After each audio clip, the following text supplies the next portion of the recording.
Alaaji Malick Ndiaye ma nga woon ca biti réew defe naa am na ay kàddu yëkkati na ay kàddu wane daal doole ji nga xam ni moom la assemblée am te moom xam na ci dara ndax da caa nekk di wuute nag ak li mu gis Sénégal yi di ko wax naan Ousmane Sonko nag ku faible la ci réew mi loolu dafay sabab ni boo diggee li ñu koy wax ci plateau yi nga toll biti réew da nga naan personne nit ki ku faible la ñu déglu Alaaji Malick dellusiwaat.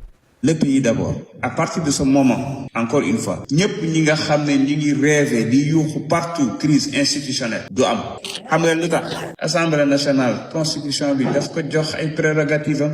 te man bi ma nekkee assemblée nationale laa xam ne le Sénégal est un pays entre guillemets avec un régime parlementaire qui ne dit pas son nom. Pourquoi? Parlement bi moo am doole contrôler lépp xool lépp encadrer lépp autoriser lépp te contraire bi mënul nekk.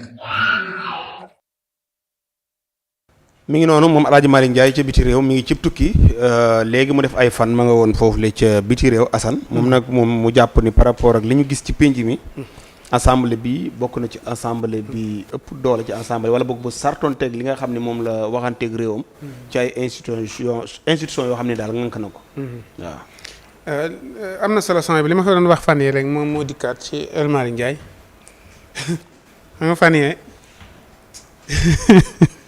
léegi lu xew ma ne maa ngi leen wax ni ñu def assemblée bi gaaw fexe ba jàllax ko sawaay nekk ci boppam.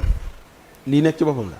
ah lii boobu bi muy wax ñu naan ni mu demee rek xeex man Amérique gi laa naroon a dëkk fi laa waroon a dëkk Amérique bàyyi Sénégal mais da ñëw pour jàppale ñu ci xeex bi rek mais Amérique la dëkk fi ni bëgg ñu bàyyi ak réew mi moo tax réforme bii ñu def moom bi mu joxee place am bëgg a tëddi Amérique.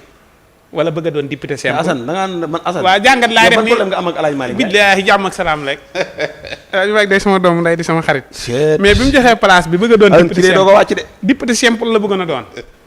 ah di mën a dem Amérique di tëdd di mën a nekk si boppam Ismaïla Diallo ne ko kaay yaay jël sama place moom it bëgg a nekk si boppam Cheikh Thioro ne ko kaay yaay jël sama place Cheikh Thioro bëgg a nekk si boppam nga ne ko kaay yow it xam nga kon moo tax Alaaji Malick dañuy war a gaaw defar kii mu ñibbi si ndax ma ngay xalaat dëkk Amérique comme que ma ngay xalaata dëkk Amérique nag na ñëw fii ñu daal di continuer liggéey seen liggéey comme que nag moom tiim na affaire yi ba xoolal ko boppam ba xam ne assemblée nationale moo téye Sénégal bu Sénégal doxee moom la bu Sénégal taxawee moom la maanaam amul benn kii bu ëpp assemblée nationale kon nag fi mu toll nii am naa yaakaar ni réew mi mën naa baax.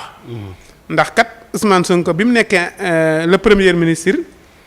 gars yi dañuy wax naa ministre bi fiy ñëwaat dana am problème ndax fii mu yóbbu niveau bi mu aj niveau bi mu teg premier ministre bi niveau boobu beneen premier ministre ñëw àgg sa niveau ba dana jafe waxuntuma la ak teg ko fa kon nag yaakaar naa ne bu ñëwee assemblée nationale fekk na El Malick fekk assemblée bi 2 El Malick yóbbu ko ba 10 moom Ousmane bu ñëwee yóbbu kon assemblée bi dina nekk foo xamante nii yaakaar naa ne assemblée bu spécial lay doon boo xamante ni ay idées yu baax la ñuy yor pour seen i dëkk ñoo xamante ni xam-xam la ñuy wax waaye yoo xamante ni jàppale président bi ci ay dogalam waaye jàppale constitution bi ci ay dogalam jàppale doxinu réew mi ci ay dogalam kon assemblée bi moom wax dëgg yàlla bu ñu am yaakaar la lool comme ni mu ko waxee noonu nag ñu ngi toog di xaar.